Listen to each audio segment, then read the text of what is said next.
Hey guys, tonight we're stepping softly into ancient Egypt. You're standing beneath a velvet black sky pricked with stars, the air still warm from a sun that seems never to quit. Sand shifts under your sandals, and the faint rush of the Nile makes a background hum, nature's white noise machine. The pyramids loom in the distance, but tonight we won't be climbing those impossible slopes or peeking into cursed tombs. No, tonight we're focusing on something much smaller, much sillier, and, oddly enough, much more human. We're talking about the invention of the very first breath mints. Yes, the people who wrapped their kings in gold and linen also cared deeply about garlic breath.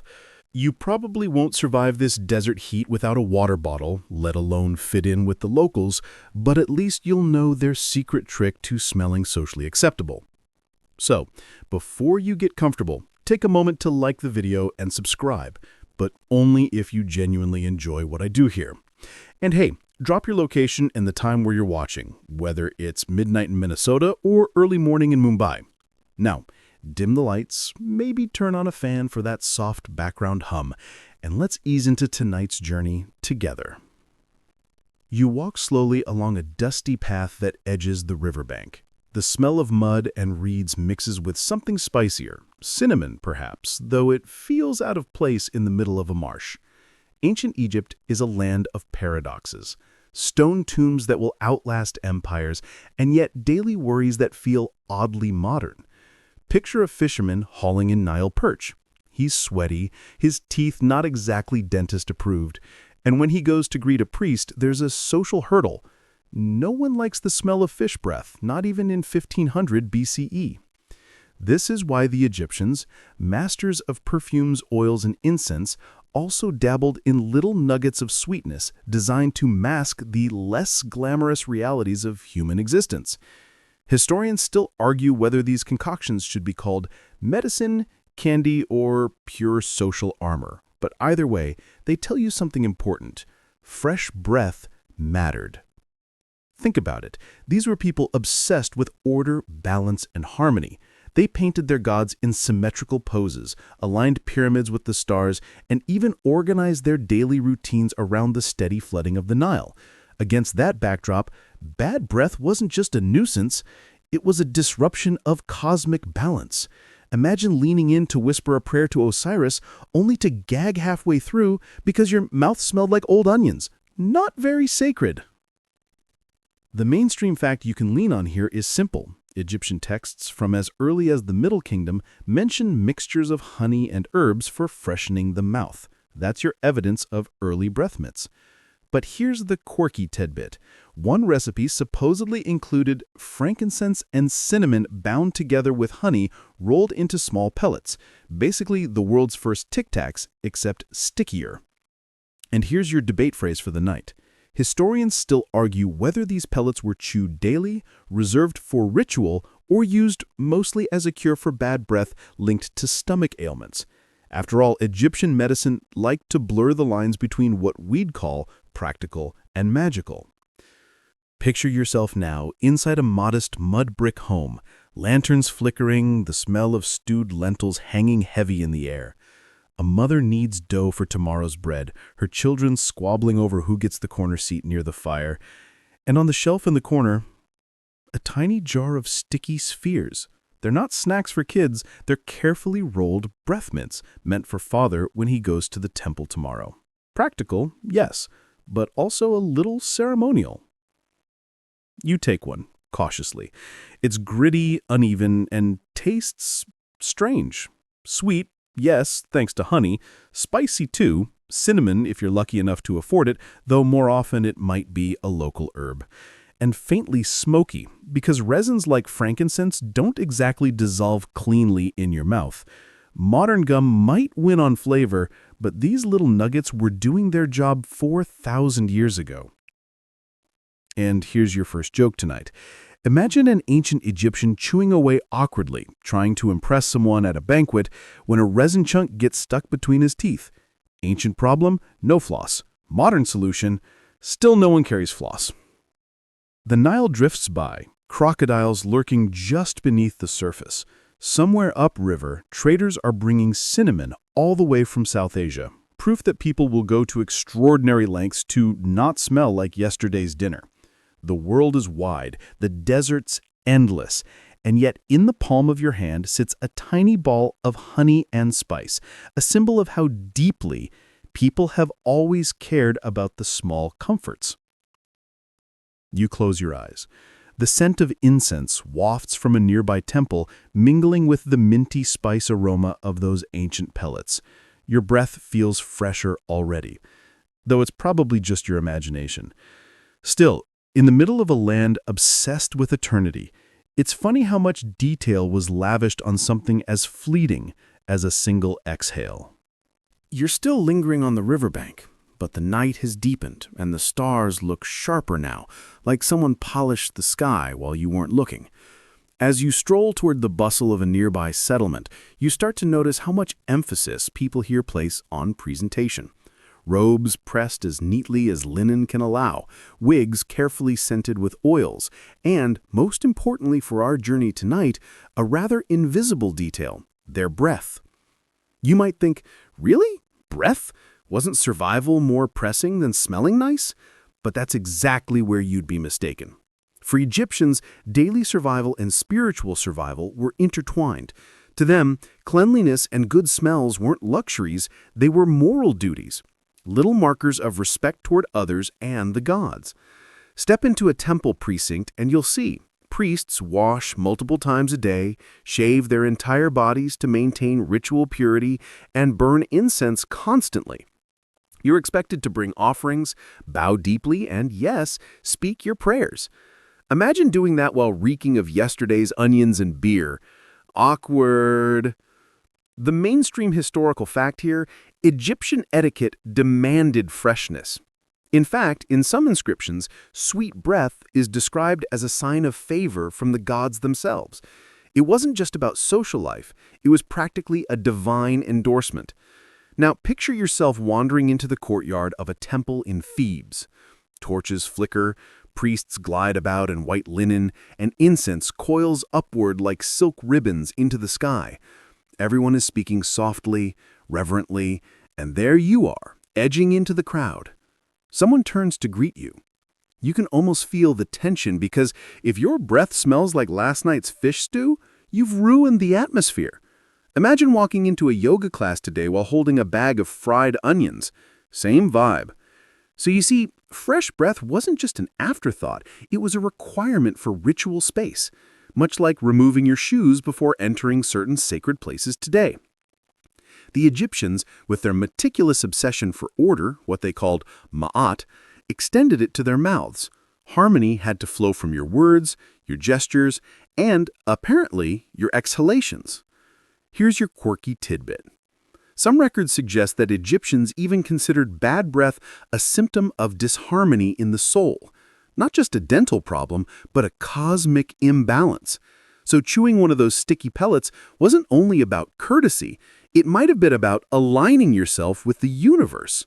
You can laugh, but admit it, you've chewed gum before an Audrib interview, not just to keep from offending, but because it made you feel more put together. Same principle, just a 4,000-year head start. Now, historians still argue whether mints were common among everyday farmers and fishermen, or reserved for elites attending temple rituals and court banquets. Was it something every household whipped up with honey and herbs, or a privilege of those who could afford imported spices like cinnamon? The papyri are frustratingly vague, leaving you to imagine both scenarios. A humble farmer sucking on a honey pellet before talking to the village headman, or a noblewoman casually popping one before dancing at a feast. And speaking of feasts, imagine the spread. Roasted goose, figs, beer brewed thick as porridge, onions piled high, garlic chopped into sauces. Delicious? Absolutely. But breath-wise, a disaster. The banquet hall is echoing with laughter, heart music trickles in from the corner, and everyone is leaning close to whisper juicy gossip about Pharaoh's latest decree. Without mints, the room would smell like a middle school cafeteria after taco day. Here's joke number 1 for this section. You picture yourself as the lone guest who forgot their breath mint, trying desperately to breathe only through your nose all night. Not exactly graceful. Joke number 2 sneaks in with the priests. Imagine one leaning close to bless you, muttering a sacred formula, only for you to catch a whiff of yesterday's garlic stew. Suddenly, the godly experience feels a little less divine. And joke number 3, fast forward to today, where even with toothpaste and mouthwash, people still keep mints handy before dates. Egyptians just got there first. They basically invented fresh breath insurance. The air in the temple grows heavier with incense, almost sweet enough to choke on. And you realize this was half the trick. Incense masked unpleasant smells everywhere, temples, homes, and tombs alike. But incense alone wasn't enough. That's why they turned to something portable, something you could tuck into a jar or slip into your hand before a meeting with someone important. And so as you wander out of the temple and back into the night, you understand. Breath wasn't just air here. It was life. It was spirit. And it was etiquette rolled into one. Sweeten your words, sweeten your breath. That was the Egyptian way. The path out of the temple leads you toward a quieter quarter of the city, where workshops huddled together like sleepy neighbors. You duck into one that smells unlike any other, a pungent cocktail of honey, resin, and something you can't quite place. Welcome to the Egyptian apothecary, or perhaps you might call it a kitchen of mysteries, where the earliest breath mints are being born. On the shelves are clay jars with faded markings, bundles of dried herbs tied with reed string, and bowls sticky with half-finished mixtures. You can almost hear the scrape of pestles grinding against stone, the low hum of workers chanting to keep rhythm. Tonight, you're about to meet the ingredients that made Egyptian mouths more tolerable. The mainstream historical fact is this. Surviving medical papyri describe recipes for freshening the mouth using honey mixed with fragrant spices and resins. Honey wasn't just for flavor, it was a preservative, sticky enough to bind everything together into chewable pellets. But here comes the quirky tidbit. One recipe suggests cinnamon, cardamom, and frankincense bound in honey. Sounds delicious, right? Except cinnamon and cardamom weren't local. They came from as far away as South or Southeast Asia, traveling through endless trade routes. In other words, the Egyptians' obsession with fresh breath may have sparked one of the earliest examples of long-distance grocery shopping. Now, historians still argue whether some of the more bizarre ingredients were actually used. Crocodile dung, for instance, shows up in lists of substances for cosmetics and even birth control. Some researchers wonder if it ever slipped into recipes for oral remedies, though others think that's just a scribal confusion. So, no, you're probably safe from dung-flavored Tic Tacs. Probably. Imagine the scene. A young apprentice is tasked with measuring out herbs. He sneezes dramatically as the cinnamon dust tickles his nose, and his teacher scolds him, warning not to waste such precious spice. The boy mutters something under his breath, ironically needing a mint himself. The workshop buzzes with energy. A woman carefully warms honey over a small brazier until it loosens, golden and glossy, before pouring it into a stone mortar. She sprinkles in ground cardamom, adds a lump of frankincense resin, and begins to pound with steady rhythm. The mixture grows fragrant, filling the space with a sweetness that clings to your clothes. And here's your first joke of the night. Imagine this sticky paste ending up not in someone's mouth, but in their hair by accident. Congratulations, you've just invented the world's first accidental candy-scented gel. Now, think about how exotic this all felt in ancient times. Honey wasn't rare, but pairing it with imported spices was a luxury. When you hold one of these finished pellets, you're not just holding a mouth freshener, you're holding proof of a civilization that reached across deserts and seas to satisfy even its smallest comforts. It's like if someone in your neighborhood imported rare Himalayan mint leaves just for their chewing gum. Second joke. Somewhere, surely, a thrifty Egyptian grumbled, "Why waste precious cinnamon on your mouth when we could burn it for the gods?" Priorities are always up for debate. You step back and notice the jars lining the walls, some labeled with hieratic scrawls too quick for your tired eyes to decipher. Are they recipes, shopping lists, or warnings not to mistake this mixture for face paint? Historians still argue whether the recipes in medical papyri were practical directions for daily use, or more like symbolic charms meant to combine magical properties. The ambiguity leaves you in limbo, unsure whether to swallow or spit. Another scent drifts through the doorway, garlic roasting on an open hearth nearby. You suddenly understand why breath mints were so necessary. In a cuisine dominated by onions, garlic, and fish, people weren't leaving their social impressions to chance. And joke number 3 for this section. Imagine a jealous neighbor spreading rumors, whispering, "Oh, she clearly didn't chew her frankincense ball today." The first example of mint shaming in history. As you leave the workshop, your fingers feel tacky with honey, your nose tingles with spice, and your imagination is wide awake. These odd ingredients, measured and mashed together, reveal something oddly charming. Ancient people wanted the same thing you do before a date or a meeting, that quiet confidence of not breathing last night's dinner into someone else's face. The streets outside are hushed now, torches flickering low, the smell of incense and cooking fires lingering in the air. Somewhere in those clay jars lies the first recipe for sweetness on the breath. And as you stroll away, you can't help but think, it's both strange and soothing that such small details mattered so much, even in a world of pyramids, gods, and empires. You wander deeper into the workshop district, the sound of pestles and grinding stones echoing faintly through the night. A small doorway beckons you inside, and there you find another group at work. Not farmers or priests this time, but craftsmen who treat every ingredient like it's a sacred offering.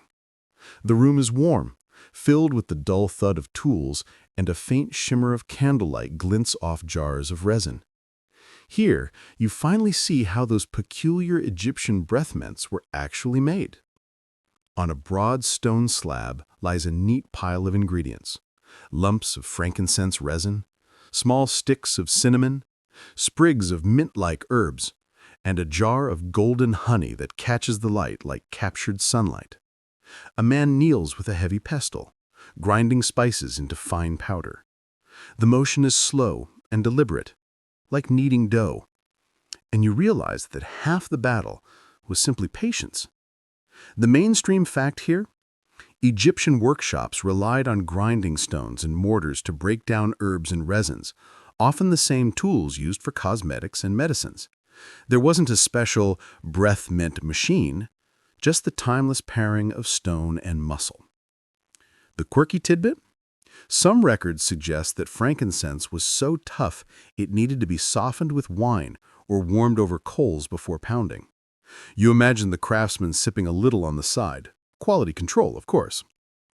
Historians still argue whether these mixtures were strictly medicinal or whether Egyptians saw them as halfway between food and cure.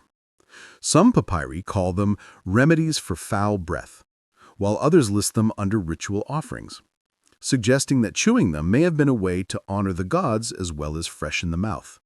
The line between snack and spell was blurry.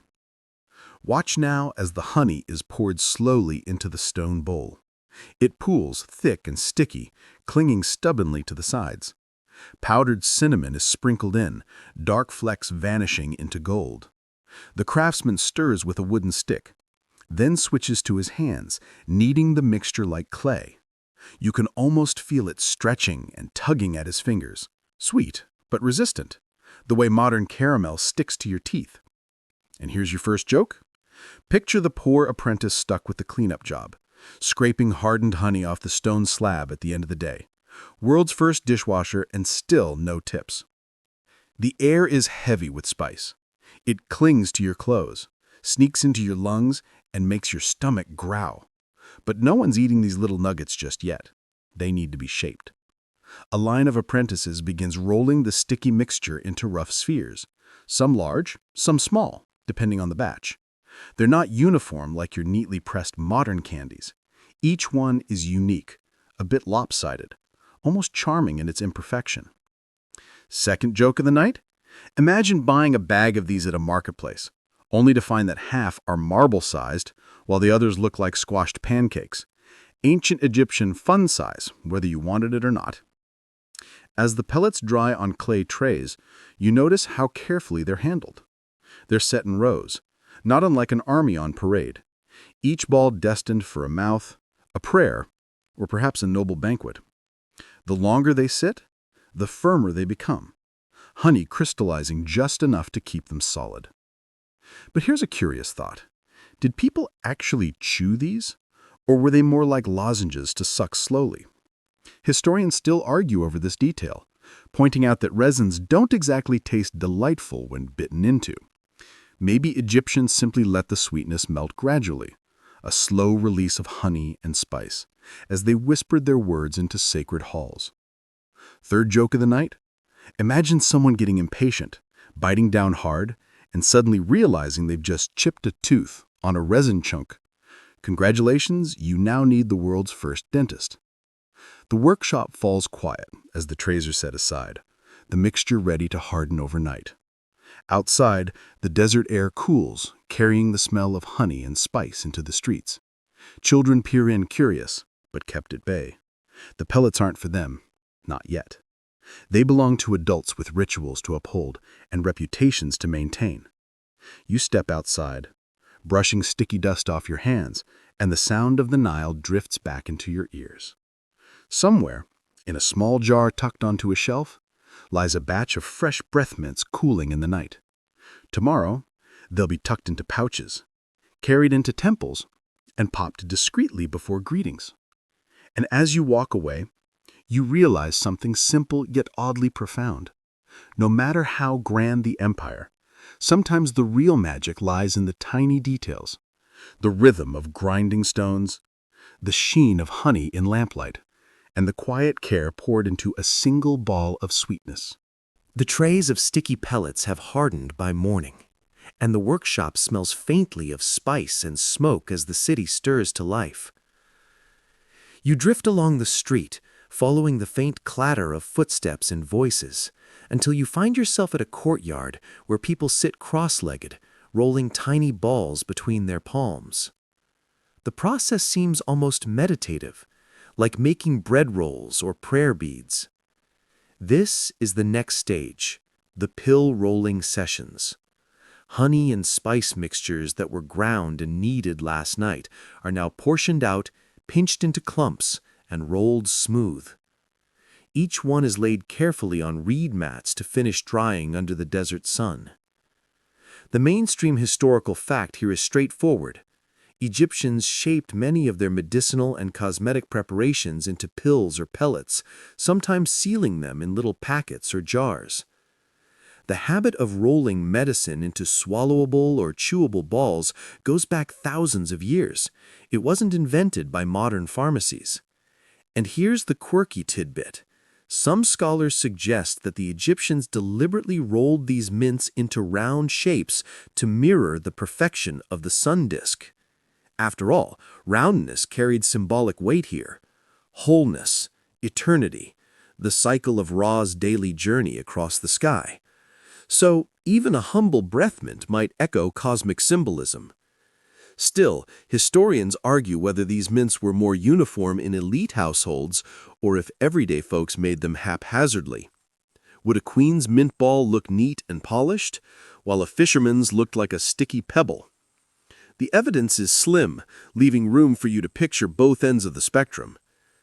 You watch as an elderly woman rolls hers with almost ceremonial grace, dipping her fingers in water to keep the honey from clinging. A boy beside her struggles, muttering as his misshapen lump sticks to his palm. The laughter that follows feels timeless, ancient people teasing each other over clumsy handiwork, just as you'd mock a lopsided cookie today. First joke. Imagine biting into one of those misshapen lumps, only to find it glued to the roof of your mouth. No escape until it dissolves. Congratulations, you've invented the world's first caramel disaster. The courtyard hums with chatter as neighbors stop by to collect a handful of pellets for the day. They tuck them into linen pouches, sometimes embroidered, sometimes plain. You notice how casually it happens, like someone today pocketing a stick of gum before heading out. There's no ceremony here, just quiet practicality. Second joke. You picture a harried father rushing out the door, realizing halfway down the street he's forgotten his mint pouch, and groaning, "Great, now everyone will know I had garlic for breakfast." The sun climbs higher, and the mats of drying pellets gleam faintly in the light. Some crack slightly, exposing gritty herbs inside, while others keep their sheen.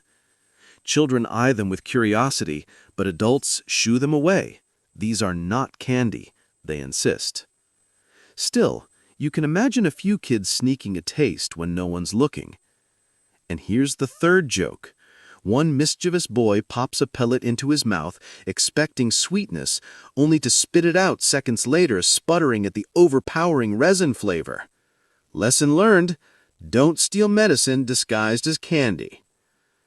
As you drift away from the courtyard, you notice the rhythm of life around you. Men haul baskets of fish from the Nile. Women trade onions and leeks at the market. Scribes carry scrolls to the temple. And somewhere in almost every pouch or pocket, a sticky little sphere waits, ready to rescue its owner from culinary regret. The act of rolling, drying, and pocketing these pellets seems simple, but to you it feels like a ritual of care, a way of preparing for the day ahead, like brushing teeth or brewing coffee. It's a moment of pause, a gesture towards social harmony, and a reminder that even empires were built one small sticky ball at a time. The courtyard fades behind you, the sound of rolling hands softening into the hum of daily life. The Nile glitters in the distance, carrying whispers of trade and travel. But for now, you hold in your palm a single honey spice pellet, round, imperfect, and oddly comforting. The morning sun has now brightened into midday, and you find yourself wandering toward the towering walls of a temple complex. The closer you get, the more you notice that temples aren't just religious spaces. They're also laboratories, clinics, and, in a sense, pharmacies of the ancient world. If you thought your local dentist's office smelled strongly of antiseptic, wait until you step into a room filled with incense, honey, and chalky powders.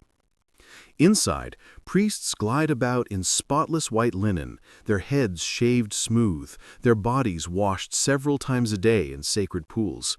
They aren't just spiritual leaders, they're also healers, surgeons, and yes, the closest thing Egyptians had to dentists.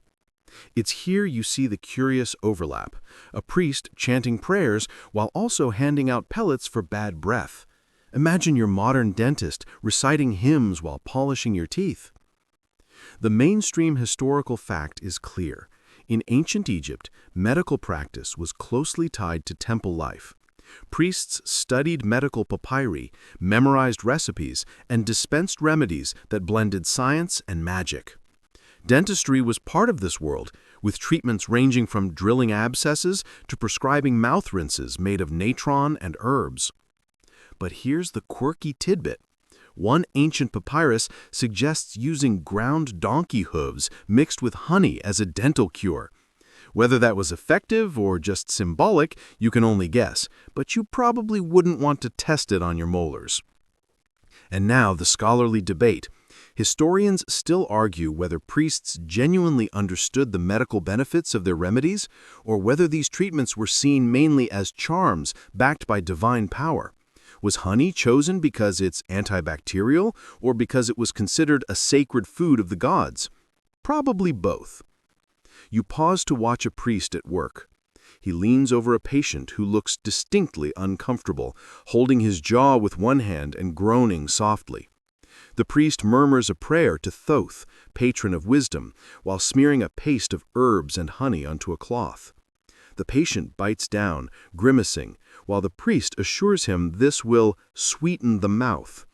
You're not sure whether to call it medicine or a placebo, but the act itself carries weight, both spiritual and social. Here comes joke number 1. Imagine sitting in that chair, nervously waiting, only for the priest to tell you, "Don't worry, this might sting a little for the next 3 days." The temple smells rich, incense smoldering, oils warming, a faint tang of natron from the purification baths. To you, it's a blur of sweetness and smoke, but to Egyptians, this was order made tangible. Even bad breath was a kind of disorder, and a pellet of honey and spice could bring harmony back to right. Joke number 2, you think about modern dental drills and suddenly appreciate that, for all the pain, at least your dentist doesn't insist on shaving your entire body before an appointment. The priests keep careful records on scrolls, lists of ingredients, measurements, instructions. Some are practical, others bewildering. Was crocodile dung really prescribed for breath, or did some bored scribe slip in a prank to test his apprentice's patience? Historians still argue, but you can almost imagine a young trainee being dared, "Here, chew this for the gods." Joke number 3, imagine bragging at a banquet, "Yes, I'm blessed with divine favor and donkey hoof toothpaste." Not exactly a conversation starter. But beyond the jokes, you sense the seriousness of it all. To Egyptians, healing wasn't just about curing symptoms. It was about restoring balance, ma'at, between the body, the spirit, and the cosmos. A foul-smelling mouth wasn't just unpleasant. It might indicate decay, imbalance, or even divine displeasure. The priests were guardians of harmony, whether through chants or sticky pellets. As you step out of the temple, the light blinds you for a moment, and the clamor of the city comes rushing back. Children play in the dust, women carry jars of water balanced on their heads, and somewhere in the crowd a man discreetly pops a mint pellet before speaking with a scribe. The temple's quiet gravity lingers, though, the sense that even the smallest remedies carried a sacred echo. You take a slow breath, half expecting it to smell of honey and cinnamon, and smile at the thought. The priests might not have known about bacteria or cavities in the way modern science does, but they knew that sweetness and fragrance could ease discomfort, inspire confidence, and smooth social exchanges. And really, isn't that all most people still want from their dentists today? Hey guys, tonight we are traveling back 2,000 years to the long, mist-laden courtyards of the Han Dynasty, where your new 9 to 5, actually more like dawn to dusk, is to serve as a librarian for one of the empire's sprawling repositories of bamboo scrolls. Imagine the morning air, cool and damp, heavy with the smell of cypress wood and ink. The stone lions guarding the entrance stare out with their weather-smoothed eyes, completely unimpressed by you and your early morning yawns. You shuffle along the paving stones, robes brushing against your ankles, and the faint sound of cicadas reminds you that even insects were more awake than you. And, of course, you probably wouldn't last 5 minutes at this job, because, unlike modern libraries, the Han collections don't come with comfy chairs, computers, or even the faint hope of coffee. So before you get comfortable, take a moment to like the video and subscribe, but only if you genuinely enjoy what I do here. And if you're listening right now, I'd love it if you let me know your location and the local time down in the comments. I always find it fascinating to see who's drifting off across the globe. Now, dim the lights, maybe turn on a fan for that soft background hum, and let's ease into tonight's journey together. You cross into the courtyard as the sky begins to shift from indigo to pale gray, the air alive with a soft chorus of sparrows. The library complex is larger than you expected, built in perfect symmetry to mirror the emperor's obsession with order. Rows of roof tiles curve upward at the corners, each one like a frozen wave. You hear the creak of gates as the first attendants arrive, yawning much like you, though with a bit more discipline. They know how serious this work is. After all, this isn't just a place for reading. This is where the memory of the empire is stored, slip by slip. Historians still argue whether the Han government truly intended these libraries to serve the common people, or whether they were mostly showpieces for the court. You, however, aren't debating policy, you're just trying not to trip on your robes while climbing the steps.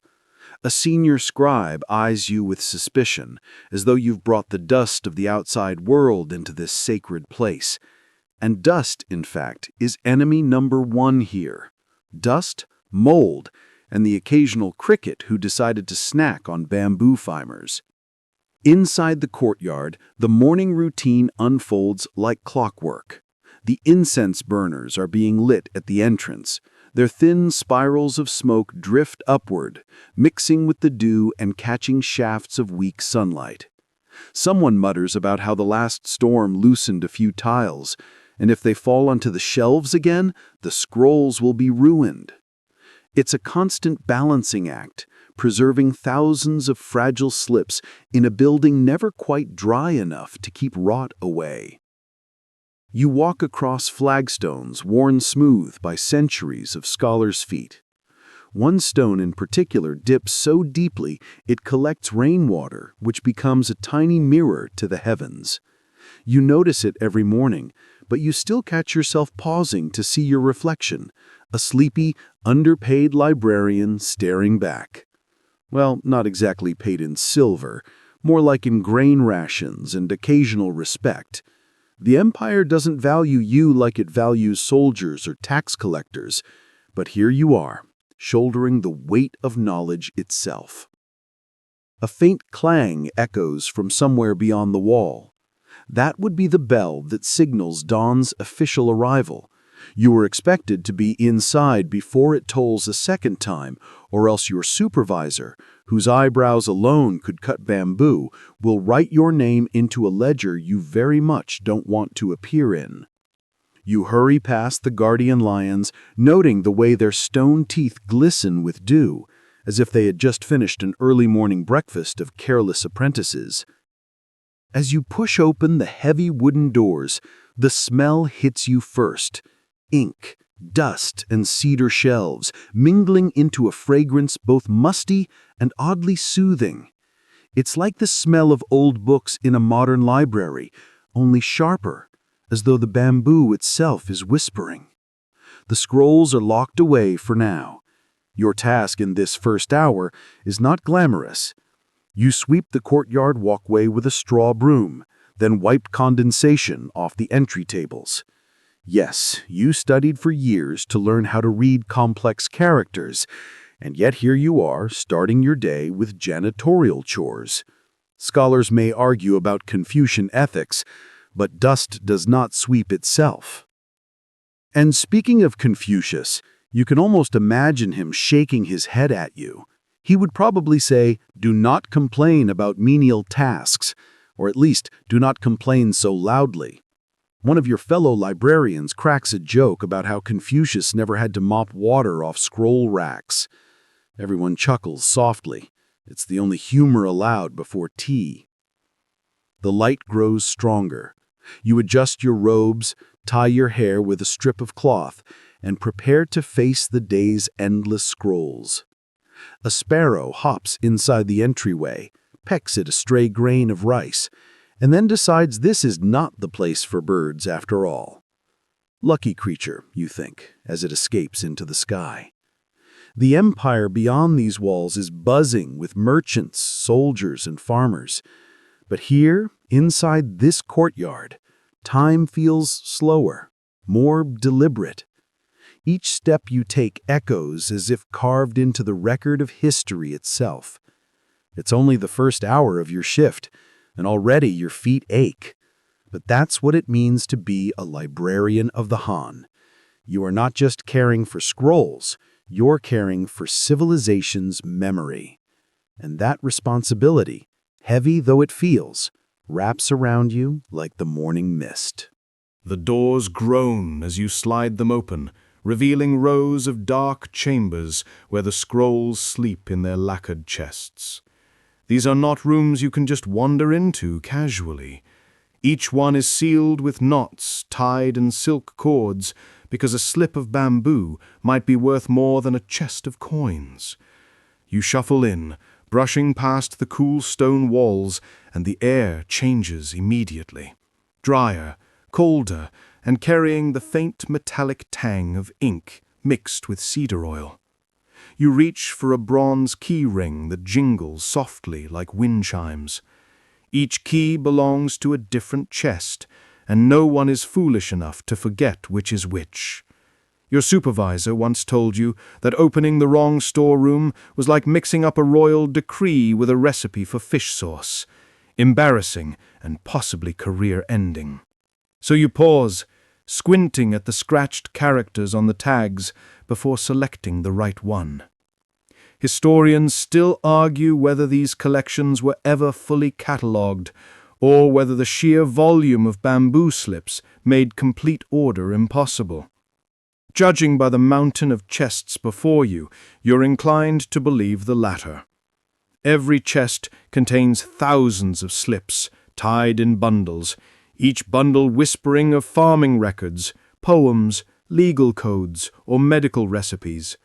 One wrong shuffle, and you'd spend the afternoon untangling history like a very boring knot. The first storeroom clicks open, and you're greeted with the scent of old smoke, traces of the fires used to harden the bamboo centuries ago. You carefully lift the lid, and there they are. Endless strips of bamboo, bound in cords, lying flat like soldiers on parade.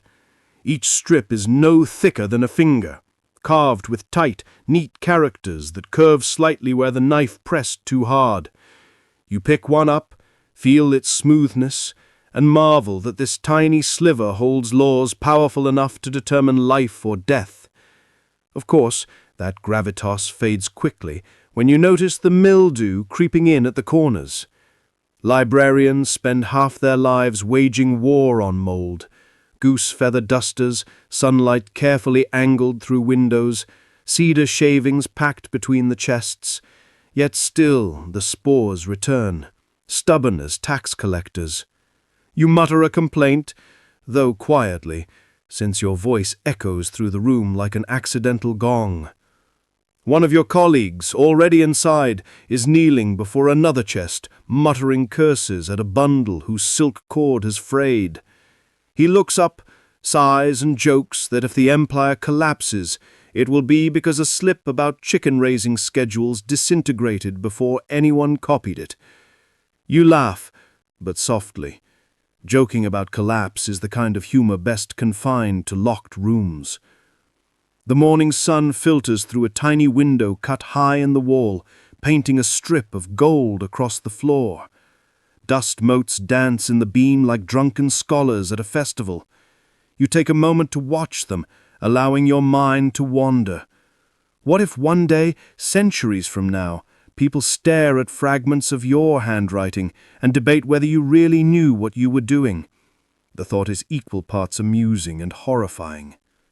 And speaking of handwriting, you can't help but recall the time last month when a junior scribe accidentally inked a scroll upside down. For days afterwards, everyone teased him, saying he was pioneering a new school of inverted Confucianism.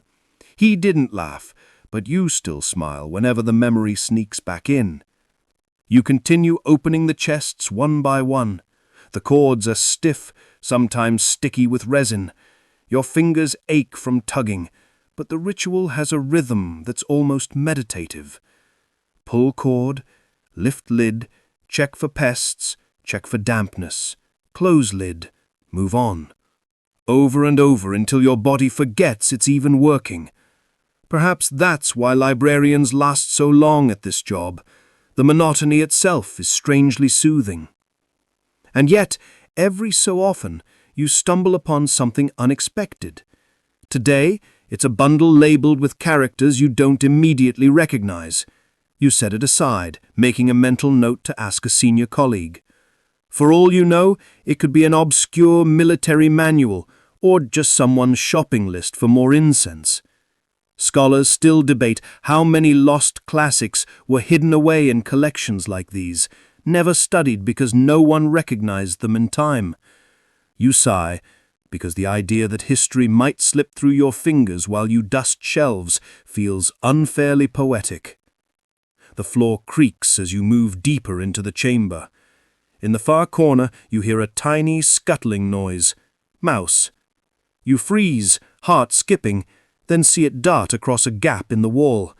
You breathe again, though you know you'll need to report it. The last thing anyone wants is a rodent gnawing through military treaties. Imagine the empire falling because of a mouse with a taste for strategy. You chuckle to yourself, quickly shushing your own laughter. By now, the incense from the courtyard has reached even here, thin tendrils curling into the shadows. The scent reminds you it's almost time for tea, but not yet. For now you finish unlocking the remaining storerooms, every turn of the key echoing like a soft drum beat against the stone.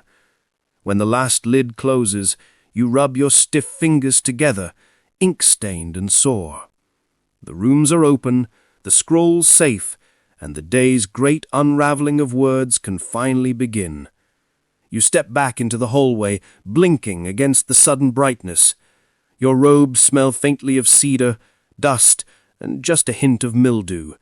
You have only completed the morning's first task, yet already your shoulders feel the weight of an empire's paper trail. You can almost feel your stomach protesting by now. But before you even think about food, there's the matter of ritual. No one begins the real work of cataloging the copying until the incense and tea have been properly arranged. You shuffle toward the small side rooms set aside for this purpose, a space both sacred and slightly cluttered, smelling of ash, damp wood, and something faintly bitter that clings to your robes long after you leave. The tea chest sits in the corner, packed with rough leaves that look more like shredded twigs than the delicate curls you buy in a modern shop.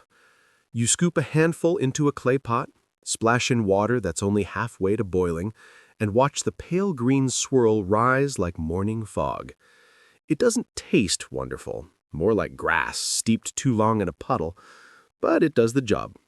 Your eyelids lift just a little, enough to remind you that you are still alive. Someone once joked that Han librarians weren't kept awake by tea so much as terrified into consciousness by its bitterness. You sip, wince, and silently agree. Historians still argue whether tea at this stage of Chinese history was meant more for ritual purity or for flavor. Judging by your puckered mouth, you're leaning toward ritual purity. No sane person would drink this willingly for enjoyment, unless enjoyment meant bragging later about how strong your stomach is. Across the room, a senior scribe is arranging sticks of incense into a bronze burner shaped like a crouching tiger. The first spark of flame crackles, then soft smoke begins curling upward, thin as silk thread. You're expected to bow slightly, nothing dramatic, just a little acknowledgement that the day's labor deserves its blessing. So you bow, even though in your mind you're already dreading the bamboo slips waiting for repair. The incense fills the air with a resinous scent, pine and sandalwood mixed with something harder to place. You cough softly, not loud enough to attract attention, but enough to remind yourself that sacred smoke is still smoke. The old superstition says it drives away pests that might harm the scrolls. Whether that's true or not, you'll take any excuse for fewer mice. Remember that scuttling visitor from earlier? You find yourself muttering, half to the smoke itself, "Keep the mice away, please." One of your colleagues joins you, carrying his own steaming cup. He sits, stretches his legs out rudely far, and sighs like a man being crushed by the weight of eternity. Then, with complete seriousness, he remarks that the tea tastes exactly like boiled boots. You snort into your cup, almost spilling it. He grins, satisfied to have earned the first laugh of the morning. 3 jokes in, and it's not even noon. You silently declare him a dangerous man. The ritual isn't all humor, though. There's a moment where everyone settles into silence, holding their cups, listening to the faint hiss of incense burning down. You feel your shoulders drop, your breath deepen, and the whole building seems to exhale with you. Outside, sparrows are still chattering, but in here, time stretches long and smooth. You're reminded suddenly of a fringe story you once heard, that during the reign of Emperor Wu, a librarian accidentally spilled tea over a bundle of scrolls, staining them permanently.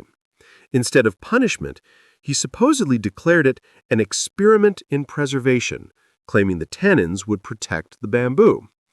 No one could prove him wrong, and the tea-soaked scrolls were shelved like all the others. Whether that's true or not, you make a mental note to keep your cup far, far away from today's work. Another sip, the bitterness doesn't soften, but your mind begins to sharpen.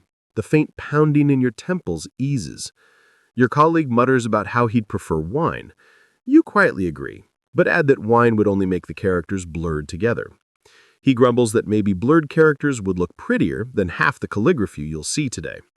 You chuckle, quietly enough to keep the ritual's dignity intact.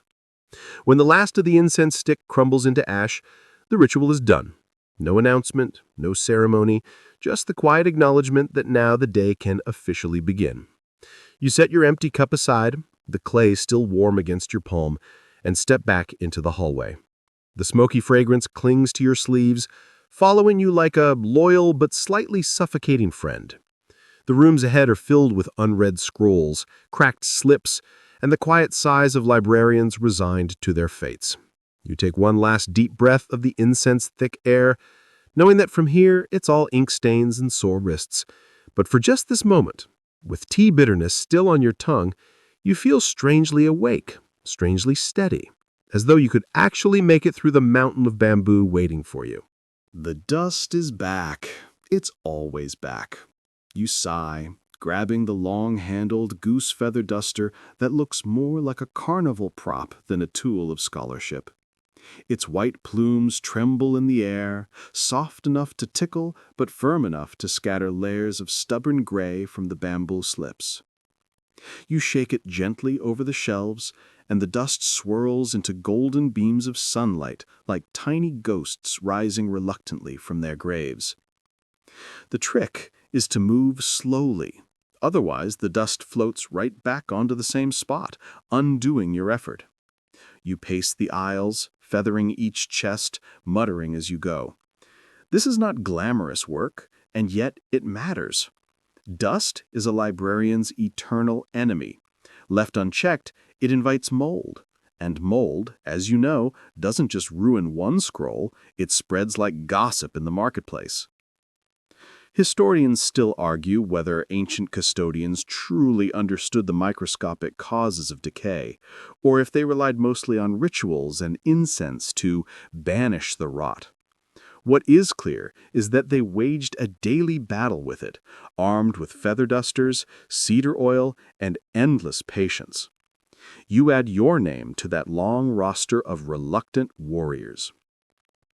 You pause when you notice a faint nibble at the edge of one slip. Not mold, teeth marks. The mice have been at it again. You grumble, half amused, half horrified, imagining a rodent proudly reciting Confucian sayings after a midnight snack.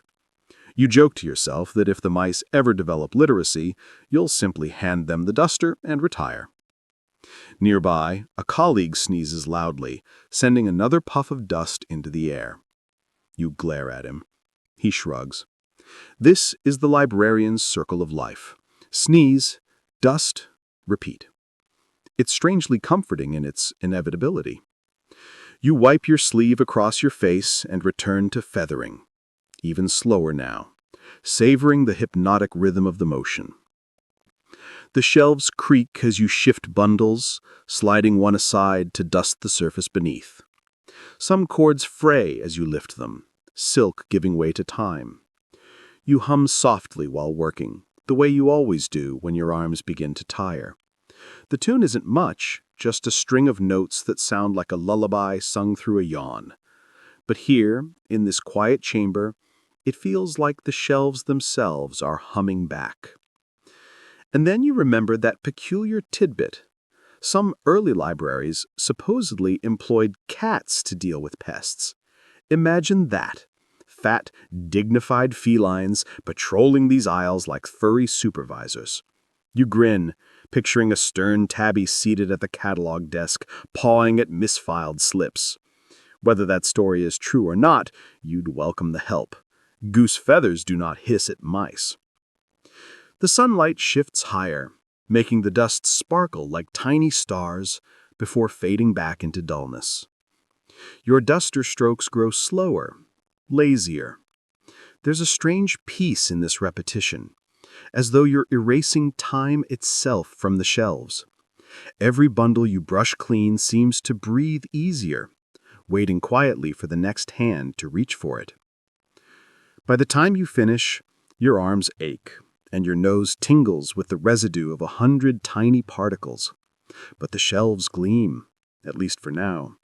Tomorrow they'll gather dust again, but that's tomorrow's problem. You rest the goose feather duster back in its stand, feathers fluffed and proud, like it knows it has earned a small victory. The mice may return, the mold may creep back, but for one shining hour, the library is fresh, calm, and ready. You stretch, yawn, and smile faintly, content with this small, quiet triumph. The silence breaks with the shuffle of sandals and the low murmur of voices. Visitors have arrived. Couriers from the imperial court, their robes stiff with travel dust, their faces set in that look of polite urgency that says, "We have orders and you must obey them, no matter how inconvenient." You glance at your colleagues. Everyone exhales the same invisible sigh. The lead courier produces a bamboo tally, the official marker of authority, and announces his request. Military treatises, obscure volume, third chest of the western storeroom. His tone implies he knows exactly what he's asking for, but you've been here long enough to recognize the truth. He barely knows what's inside these walls. To him, the scrolls are interchangeable bundles of bamboo. To you, they're a maze. You shuffle off toward the storeroom, trying to recall where you last saw the requested title. Was it under the section on siege ladders or buried next to agricultural reports? Historians still argue whether the Han classification system was brilliantly logical or hopelessly confusing. Standing in front of rows of nearly identical bundles, you lean toward the latter. The courier follows close behind, peering over your shoulder as though suspicion alone will conjure the scroll faster.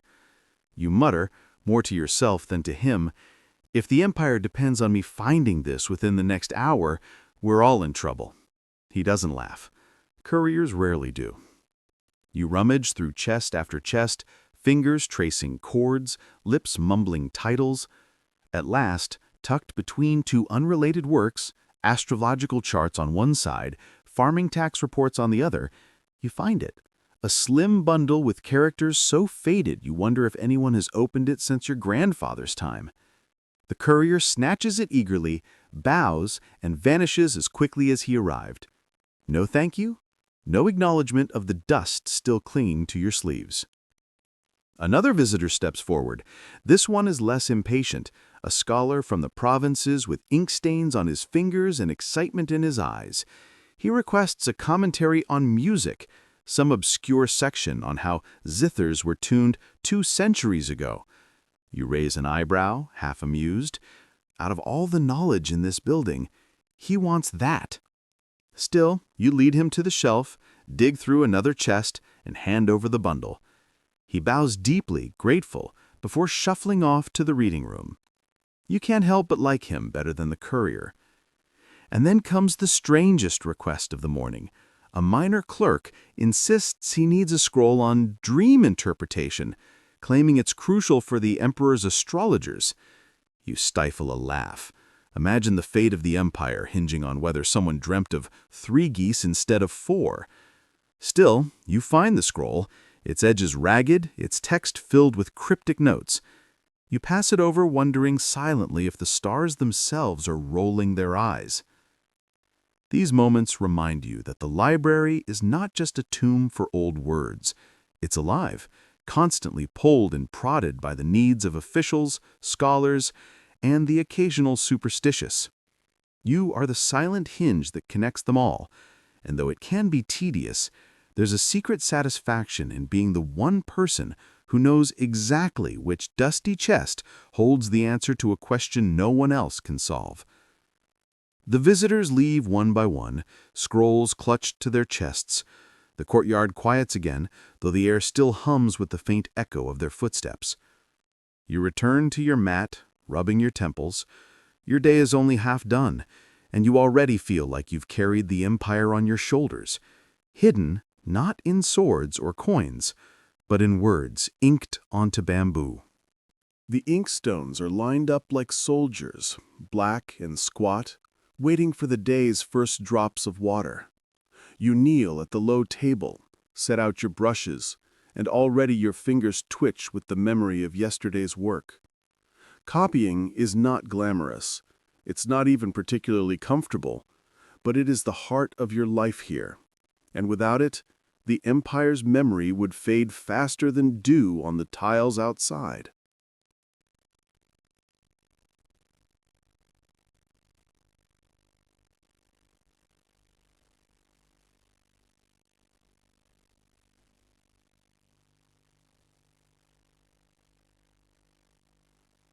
Hey guys, tonight we slip into a place that feels impossibly far from your glowing phone screen, yet here you are, wandering down the bustling avenues of Ming-era Beijing. You're not sprinting or dodging traffic, though. This isn't a modern city with honking cars and impatient cyclists. No, you're trudging slowly, shoulder to shoulder with merchants who smell faintly of sesame oil, scholars with long sleeves brushing the dust, and donkeys that really don't care where their droppings land. The first thing that strikes you is scale. The walls, the gates, the rooftops, they stretch so far and so wide that your sense of direction fizzles out. You feel tiny in the shadow of stone watchtowers and vermilion gates, as if the city has been designed to remind you you are not the important one here. A gentle reality check for you. If you actually had to live in this place with its smoky air and questionable water supply, you probably wouldn't last more than a week. Still, as a cozy time traveler tonight, you're safe to gawk and shuffle along.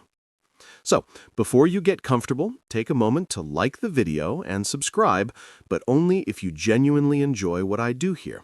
And while you're at it, drop your location and the local time down in the comments. I love seeing where and when people are drifting off.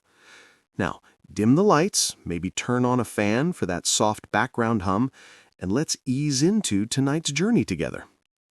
The streets aren't just thoroughfares, they're stages. Picture a sedan chair gliding by, curtains drawn. Inside might be an official, or maybe just someone who paid for the ride to avoid the mud. Kids chase each other with sticks, the clack of wooden sandals echoes, and a group of soldiers march past, trying their hardest to look intimidating while secretly hoping no one notices their slightly crooked helmets. The Ming capital is Beijing, a city transformed into the imperial hub after Emperor Yongle decided to uproot everything and move it here in the early 1400s. That decision wasn't just about architecture, it was a statement. Stone by stone, the city became a living announcement of power. Historians still argue whether Yongle moved the capital primarily for strategic defense against Mongols or simply because he loved the idea of a grand new center. Either way, you're now standing inside his imperial dream, inhaling the mingling aromas of fried dough and horse sweat. A mainstream historical fact to ground you: the Ming capital's population likely swelled past 1 million residents, making it one of the largest cities in the world at the time. Imagine every alley humming, every market buzzing, every courtyard packed with people navigating this monumental hub. And here you are, pressing your way through, overhearing snippets of gossip you don't quite understand, since everyone seems to be speaking in clipped Beijing dialect. But let's add a quirky tidbit. Stray dogs in the city sometimes wore little bells, not as pets, but as makeshift burglar alarms. Families would keep them near doorways, and when the dogs stirred, so did the household. You pass one now, a scrappy mutt wagging its tail, jingling faintly like a sleepy tambourine. Somehow it feels more charming than threatening. You glance upward, and the skyline isn't modern glass and steel, but tiled roofs that curve like frozen waves. Watchtowers punctuate the walls. A passing monk clutches a prayer bead necklace longer than your arm. You trail behind him, listening to the faint clack of each bead against the next, a rhythm both calming and oddly hypnotic. Everywhere you look, you see movement towards something grander. The city feels like it's funneling you inward, drawing you closer to that great looming forbidden city. It squats behind high crimson walls, daring you to peek inside. You don't get there yet, though. Tonight is about moving slowly, savoring the textures, like when you pause at a stall selling candied hawthorn skewers, glossy, sticky red fruits lined up neatly on a stick. You can't help but imagining licking the syrup, which immediately makes your teeth ache, but it's probably the perfect treat if you don't mind losing a filling or two. What keeps you drifting forward, besides curiosity, is the rhythm of the watch drums. In the Ming capital, time is literally sounded out for you. Gongs, clappers, and drums mark hours, quarters, and the important transitions of day and night. Right now, you catch the low, resonant beat of a drum tower in the distance, guiding you like a sleepy metronome. A scholarly debate lingers in the air, almost as thick as the wood smoke. Some historians still argue whether Ming Beijing was more cosmopolitan than contemporaneous cities like Istanbul or Delhi, or if its grandeur masked a somewhat rigid, inward-looking bureaucracy. For you, the traveler, those debates dissolve into the sheer sensory overload of the present moment. You can feel the grit on your sandals, the tickle of dust in your throat, and the press of humanity all around. And then there are the animals. Horses clip-clop steadily, cows lumber reluctantly, and somewhere in the distance you hear a goose honking with surprising authority. Maybe it's scolding you personally. You can't tell. The Ming capital has room for everyone, even sarcastic poultry. You shuffle further along a market lane, brushing past bolts of silk dyed in shades that make modern paint catalogs look boring. A man with a fan painted with mountains waves it lazily, more for style than temperature control. Another merchant sells little packets of incense, each promising to mask the smells of city life with lotus or sandalwood. You can't help but thinking of them as Ming-era air fresheners, the equivalent of those pine-shaped things dangling from rearview mirrors today. The deeper you go, the more the city feels alive with whispered rules. Don't walk too close to a procession. Don't stare too long at someone above your station. Don't accidentally trip over an official's robe. And yet, amid the caution, there's laughter. Children giggling as they splash through puddles, women bartering with playful jabs, and an old storyteller who raises his voice just loud enough for you to hear the tale of a tiger that once prowled near the outskirts of the city. You catch only fragments, but the exaggerated gestures do half the work. The sun dips lower, brushing the rooftops with gold, and shadows stretch long. The city doesn't slow down, it hums, ever restless, like a hive of bees that somehow managed to invent bureaucracy. And you, an accidental time tourist, keep drifting, hypnotized by the rhythm of footsteps, voices, bells, and drums. You follow the pull of the crowd until, before you quite realize it, the great red walls of the Forbidden City rise like a horizon in front of you. They're smooth, tall, and just a little intimidating. The sort of walls that remind you that someone very important and very guarded lives behind them. The Meridian Gate towers above, its 5 arches standing like silent bouncers. You slip along with a stream of officials, their embroidered robes whispering authority as they pass. Inside, the pace changes. Outside the walls was chaos, hawkers, animals, dust. But here, the air feels almost rehearsed. The courtyards stretch so wide that you could lose yourself just crossing them. Stone tiles radiate the day's heat back at your sandals, and you're already regretting not bringing water. Ming architects weren't designing for comfort. They were designing for awe, and you, small and sweaty, are duly awed. Everywhere you turn, bureaucracy breathes. Clerks shuffle thick bundles of bamboo-bound documents, scribes sharpen brushes over tiny porcelain inkwells, and runners dart from one hall to another like ants carrying crumbs. If you thought modern office life was soul-crushing, try doing it in embroidered silk under the gaze of stone-faced officials. There's a reason Ming records are so exhaustive. Someone's cramped hand wrote down nearly everything. A mainstream fact anchors this image. The Ming government had 6 main ministries: personnel, revenue, rights, war, justice, and works. Each one had to coordinate with the emperor and with each other, a recipe for endless paperwork. You imagine one unfortunate scribe copying the same decree 20 times while sighing audibly enough to earn a side-eye from his supervisor. And here's a quirky tidbit. Some clerks used ink mixed with glue to make their writing shinier and more impressive. It probably looked fancy at first, but when the humidity rose, the glue could warp the paper. So you might spend hours drafting a memorial to the emperor for it to buckle into something resembling a toddler's art project. Not exactly career-enhancing. You notice a row of officials lined up for an audience. Each one holds a tablet of polished wood, like an ancient clipboard, on which petitions or notes are written. Their hats tilt slightly forward, flat as serving trays. A breeze stirs, and you picture those hats catching wind like kites, though no one dares laugh at the sight, at least not openly. Historians still argue whether the Ming bureaucracy functioned as a smoothly oiled machine or as an elaborate theater of formality. On one hand, the state managed taxes, armies, and grand construction projects. On the other, layers upon layers of reports meant decisions sometimes took months to trickle upward. You can almost hear an impatient official muttering, "By the time this reaches the emperor, my grandson will be retired." Your path leads through a side hall, where junior clerks hunch over desks. They grind ink sticks slowly on stone slabs, the rhythm steady, hypnotic, almost meditative. The air smells of soot and pine resin. Occasionally a supervisor walks by, his long sleeves swishing dramatically, peering at the neatness of each character. It's the original quality control department, minus ergonomic chairs.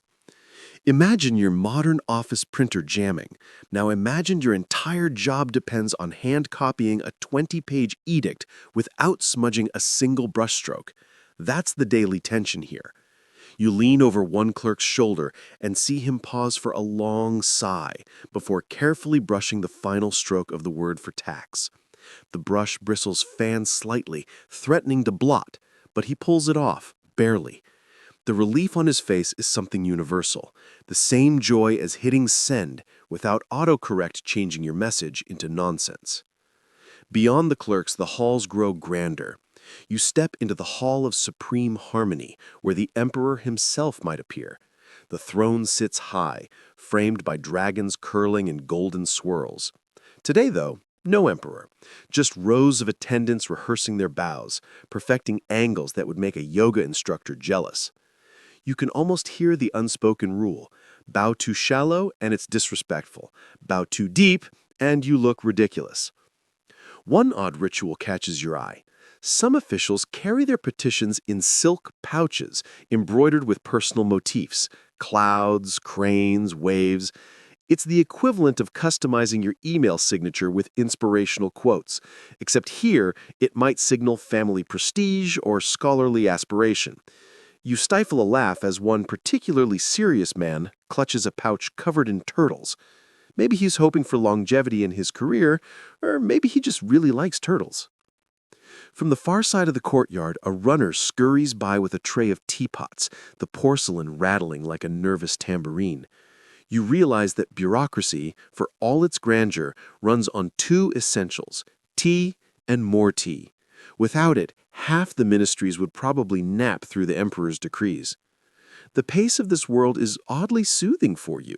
No one's rushing to meet a deadline in the modern sense.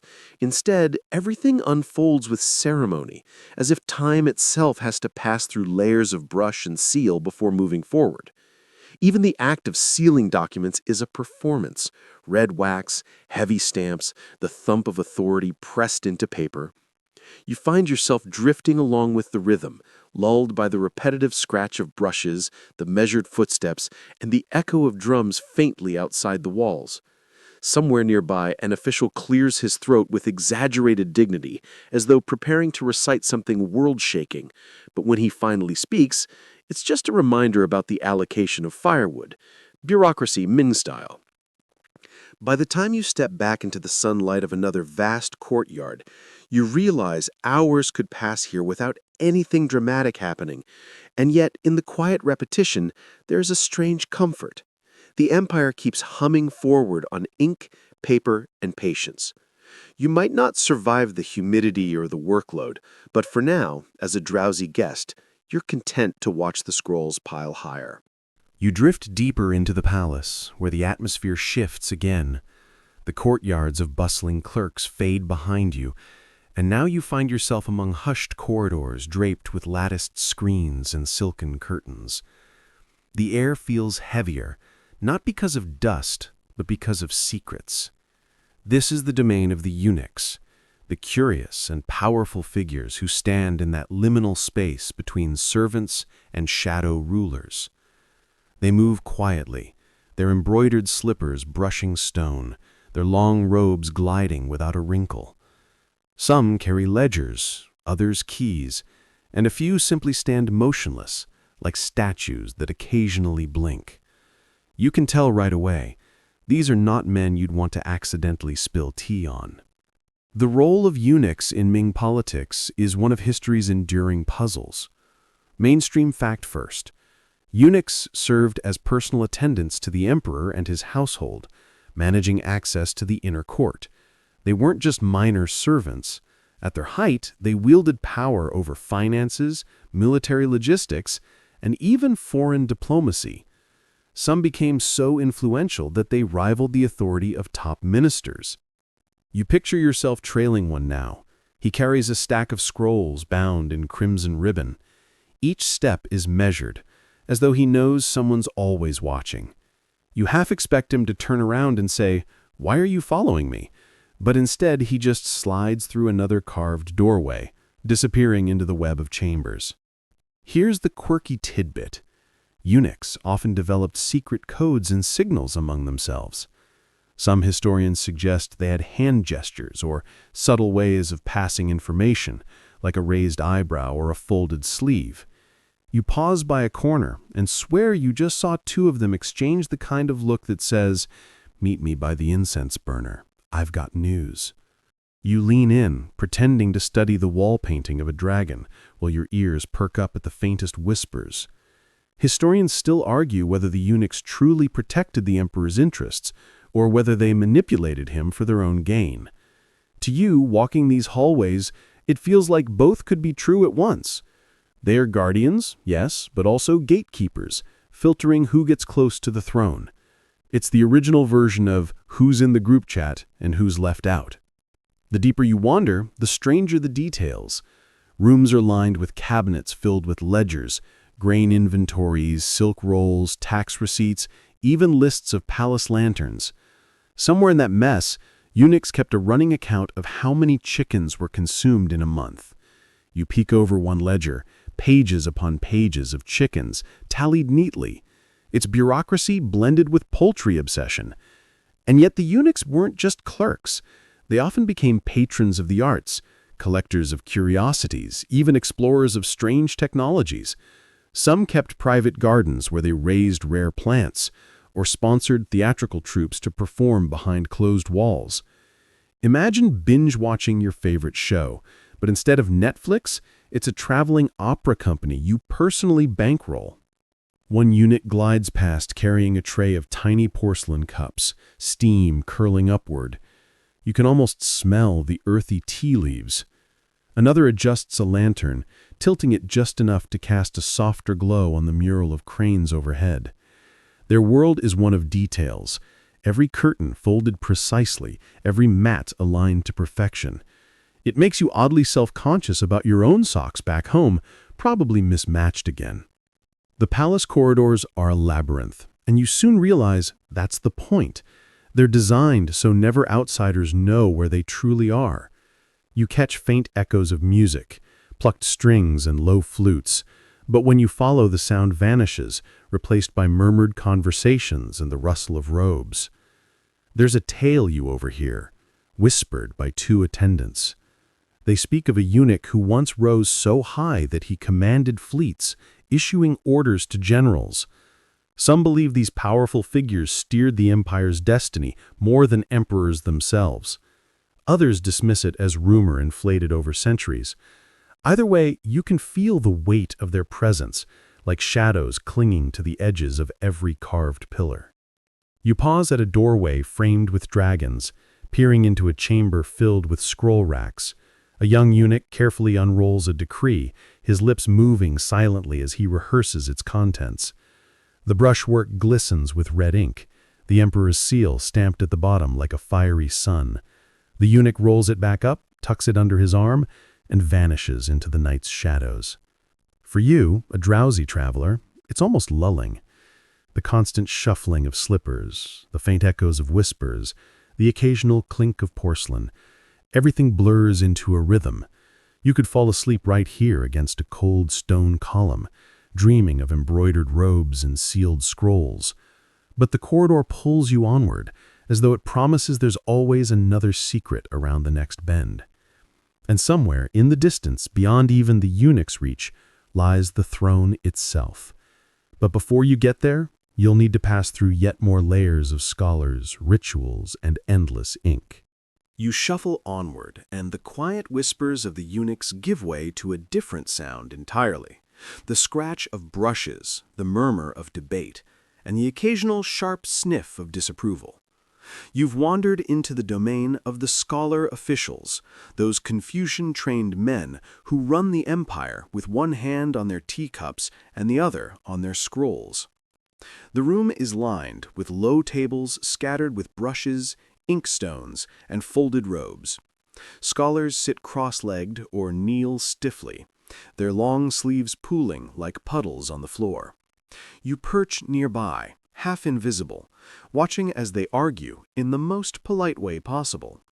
Imagine the tone of two modern academics quibbling over footnotes, except now it's about whether a ritual bow should be at a 30-degree angle or 35. A mainstream fact to ground you.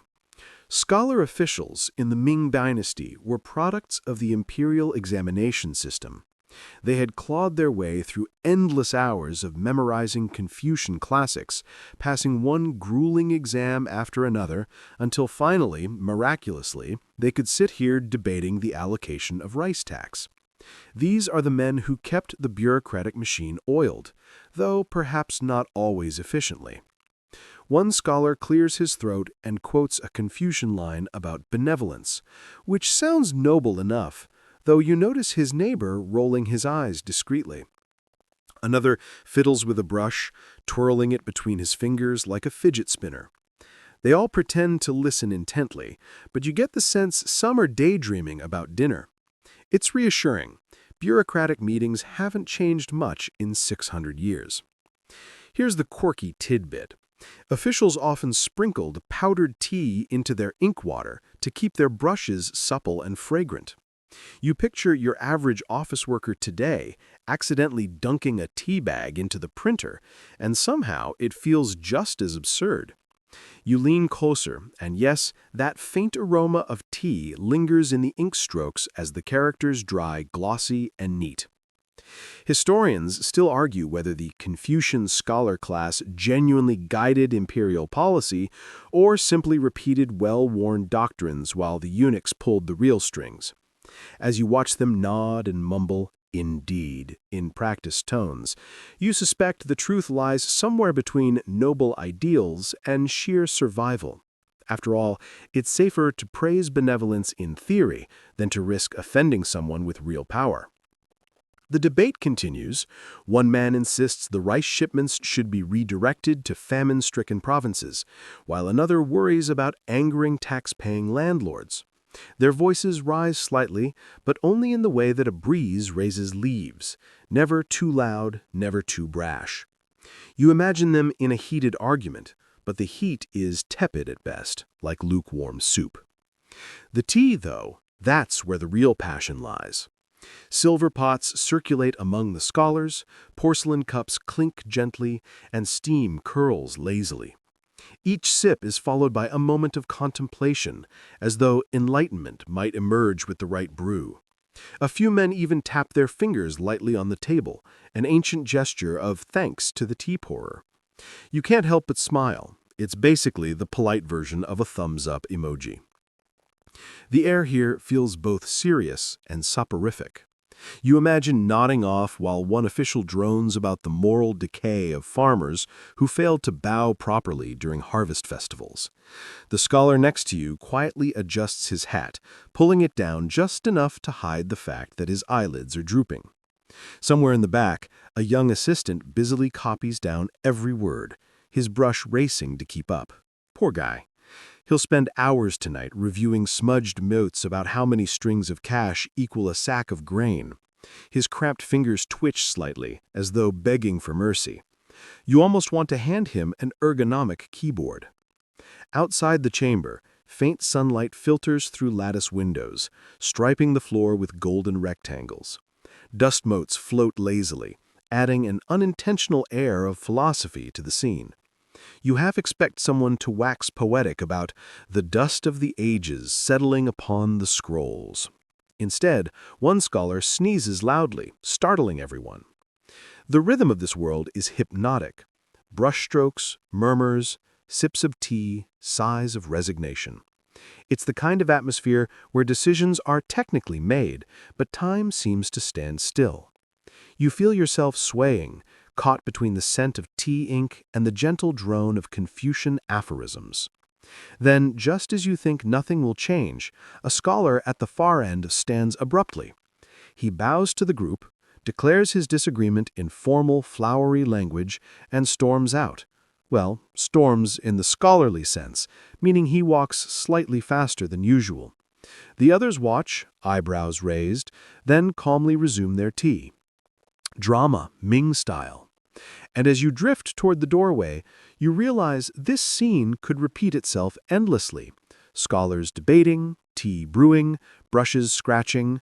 It's not glamorous, but it's the steady heartbeat of the dynasty. And though you probably wouldn't survive memorizing all those Confucian texts, tonight you're just a drowsy observer, lulled by ink and steam. You step out from the echo of scholarly voices and drift toward the warehouses where trade goods are stacked like puzzle pieces. The scent hits first. Silk that smells faintly of dye vats, porcelain that still carries the ghost of kiln smoke, spices that sneak into your nose with a tickle. You're in the middle of the Ming Dynasty's bustling trade machine, where objects speak as loudly as people. Row after row of bolts of silk shimmer in the dim light. They ripple like liquid when touched, their colors ranging from deep indigo to blinding scarlet. Imagine a rainbow, but organized and bundled by accountants with clipboards. You drag your fingers across one bolt and think, soft enough to make a pillow, but expensive enough that you'd never actually sleep on it. A mainstream fact to ground you. Ming China's silk was among the most prized exports on the global market. Through land caravans and sea routes, it found its way to Persia, Africa, and even Europe. The empire practically dressed half the world without leaving its borders. When you picture Renaissance nobles wrapped in shimmering brocades, chances are the threads were woven right here in these storerooms. Porcelain, too, sits stacked in crates, blue and white patterns curling across bowls and vases like tiny storms frozen mid-swish. You hold one carefully, too carefully, since you know if you dropped it, your entire Ming adventure would end in instant bankruptcy. A warehouse worker shrugs casually while handling 3 at once. To him, these are dinnerware. To you, they're museum pieces with "Do Not Touch" signs. Here's a quirky tidbit. Some porcelain vases were so large they could hold a small child. or a very lazy puppy. They weren't just decorative, they sometimes doubled as storage containers. You can almost picture one being used as a Ming-era laundry basket, though no official record would admit such indignity. Historians still argue whether Ming trade policies were open door or locked gate. On one hand, the dynasty allowed foreign merchants into designated coastal cities and oversaw vast maritime expeditions.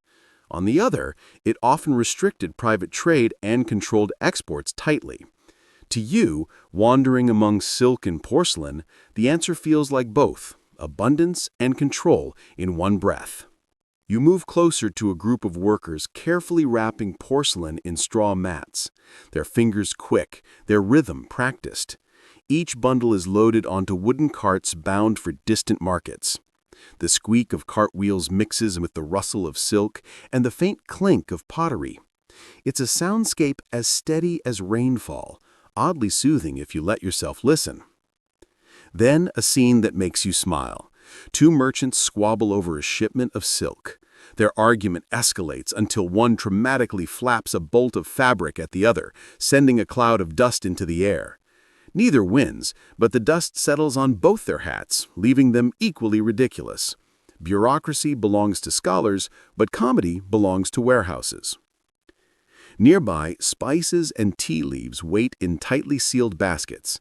Open one and you're overwhelmed. Pepper sharp enough to sting your nose, cinnamon curling sweetly, tea smelling earthy and green. A dock worker sneezes, the sound echoing like a cannon, startling a row of chickens being herded past. That's right, livestock wander here too, because apparently commerce has no zoning laws. You lean against a crate and imagine the journey ahead. Camels trudging west with silk strapped to their humps, junks sailing south with porcelain swaying in their holds. The goods you see now will become the luxuries of another continent months from now. The global web of trade stretches outward, and you're standing at its beating heart. In the corner, a group of artisans paint porcelain with steady hands. Their brushes are finer than needles, each stroke as delicate as a spider's thread. One artist sneaks a glance at you, then chuckles softly when your eyes widen at his speed. To him, it's just another day. To you, it feels like watching magic. As you wander on, the light grows dimmer, filtering through small, high windows. Dust motes float in golden beams, settling on silk, porcelain, and spice alike. The workers keep moving, their rhythm undisturbed, their patience endless.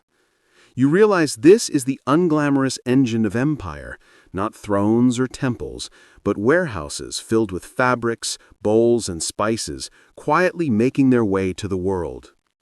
And with each step, you feel heavier, lulled by the creak of carts and the whisper of silk. The Ming capital may roar with voices outside, but here it hums with objects, each one carrying a story across oceans. You drift along, just another shadow between crates, almost forgetting you're not supposed to touch that vase. The warehouses fade behind you, and now you find yourself outside a sprawling examination compound. It looks less like a school and more like a prison. Row after row of narrow cubicles, each just big enough for one person to sit, write, and slowly lose their sanity. The imperial examination is underway, and you're about to step into the minds of 1,000 anxious scholars. The compound buzzes with nervous energy. Men shuffle in with baskets of bedding, food, and ink, each looking like they've aged 5 years in the walk from the gate to their assigned booth. Guards check supplies to make sure no one sneaks in cheat sheets. You imagine trying to slip in a modern study guide and immediately getting caught. Because, let's face it, a glowing paperback would look suspicious here. A mainstream fact. The Ming Dynasty civil service exams were notoriously grueling, often lasting several days. Candidates were locked into tiny cubicles where they had to compose essays on Confucian classics, demonstrate poetic skill, and solve policy questions. Success meant a career as an official. Failure meant going home with nothing but cramped fingers and bruised pride. You peer into a cubicle. The scholar inside sits on a wooden plank no wider than a park bench. His bedding is rolled up in the corner, his inkstone balanced precariously beside a jar of water. He dips his brush, sighs deeply, and begins scratching out lines of text, pausing every so often to mutter passages he memorized as a child. You feel a pang of sympathy. He's not just writing, he's gambling his entire future on brushstrokes. Here's the quirky tidbit. Some candidates grew so desperate that they wrote their essays in minuscule characters on their robes or even tattooed answers on their skin. One story claims a scholar inked formulas onto his fam, pretending it was decoration. Of course, if he was caught, it was game over. You glance at a nearby cubicle and swear you see someone glancing a little too often at his sleeve. Historians still argue whether these exams created a true meritocracy or simply rewarded those wealthy enough to study for years without farming or laboring. As you drift along the rows, the mix is clear. Some scholars wear threadbare robes, others gleam in finer cloth. Everyone sweats the same, though, under the relentless pressure. The air smells of ink, sweat, and faintly sour rations. Candidates gnaw on dried buns, sip lukewarm water, and occasionally groan quietly. A guard walks past, stone-faced, making sure no one sneaks in cheat sheets. You imagine trying to slip in a modern study guide and immediately getting caught because, let's face it, a glowing paperback would look suspicious here. One scholar leans his head against the wall, eyes half closed, muttering lines of Confucius. You imagine him drifting off mid-essay, brush still in hand, only to wake with a blot of ink across his sleeve. Another taps his brush against the inkstone nervously, creating a steady, maddening beat. It's a symphony of anxiety, and you're seated in the front row. The ordeal drags on for days. Each candidate is allowed only short breaks for meals or brief rest, all within their cubicle. You glance at the bedding rolled in the corner and try to imagine curling up in such a space. You'd last maybe 20 minutes before pleading for Netflix and a pillow. Outside, families gather at the gates waiting for news. Mothers whisper prayers, fathers pace, siblings bring extra food parcels. For them, one scholar's success could raise the whole family status. Failure, however, is just as communal, disappointment rippling outwards like a stone in a pond. Inside again, you notice one scholar carefully rolling his essay into neat sections, his brushwork precise, his posture calm. He looks like he's been preparing his whole life for this moment. Another, 2 rows down, looks ready to burst into tears over a question about agricultural policy. You quietly cheer for them both, knowing that history will only remember the names of a few who pass. By nightfall, lanterns flicker across the compound, casting yellow light onto pale, strained faces. The scholars write on, determined, exhausted, half dreaming. The sound of brushes never truly stops. It rises and falls like waves, lulling you into a drowsy rhythm. And as you step back from the rows of cubicles, you can't help but marvel. This is the furnace where officials are forged, the crucible of ink and sweat that sustains an empire. You, though, are only a visitor, and you're already ready for a nap.